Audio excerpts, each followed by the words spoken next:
ஜனநாயகன் படம் கர்நாடகால பேன் பண்ணிட்டாங்களா அப்படின்றது கொஸ்டின் நிறைய பேருக்கு இருக்கு. அதுதான் நம்ம இந்த வீடியோல விரிவா பார்க்க போறோம். நீங்க இப்ப பார்த்திருக்கிறது பெங்களூர்ல உள்ள ஃபேமஸான முகுந்தா தேட்டர். தேட்டரே தெரியாத அளவுக்கு கட் அவுட் பேனர் வச்சிருந்தாங்க. ஆக்சுவலி இன்னைக்கு காலையில வரைக்கும் இந்த மாதிரி தான் அந்த தேட்டர் இருந்தது ஆக்சுவலி.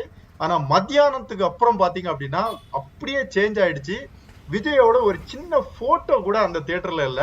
அந்த கர்நாடகா காவேரிக்கு எதிராக போராடிட்டு இருக்க அந்த அமைப்பு வந்து ஒட்டுமொத்த பேனரு எல்லாமே போஸ்டர் வரைக்கும் கிழிச்சிட்டு அவங்க வந்து இங்க வந்து படமும் ஓடக்கூடாது அப்படின்னு சொல்லிட்டு போயிட்டாங்க.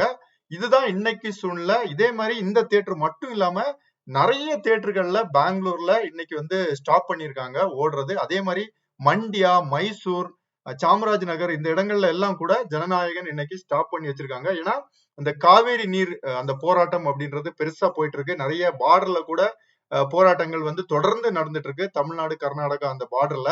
அது மட்டும் இல்லாம விஜய் வந்து தேர்ட் நம்ம பெங்களூர் வரதா இருந்தது. அதை கூட இப்போ DK. Sivakumar Karnataka chief minister வந்து அதை போஸ்ட்போன் பண்றதா பிளான் பண்ணிருக்காங்க. ஏன்னா இங்க வந்து நிலைமை அப்படின்றது சரியா இல்ல. நிறைய போராட்டங்கள் எல்லாம் நடக்க போகுது. ஈவன் ஆகஸ்ட் 12 ஆர் 13 ஒரு பெரிய பந்து கூட பிளான் பண்ணிருக்காங்க. இந்த கர்நாடகா அந்த போராட்டம் அந்த அமைப்புகள் எல்லாம் சேர்ந்து. சோ இந்த காவிரி நீர் அப்படின்றது கண்டிப்பா இந்த டைம் மழை கம்மியா இருக்கிறதுனால பெரிய அளவுக்கு போராட்டங்கள் வெடிக்கிறதுக்கான வாய்ப்புகள் இருக்கு.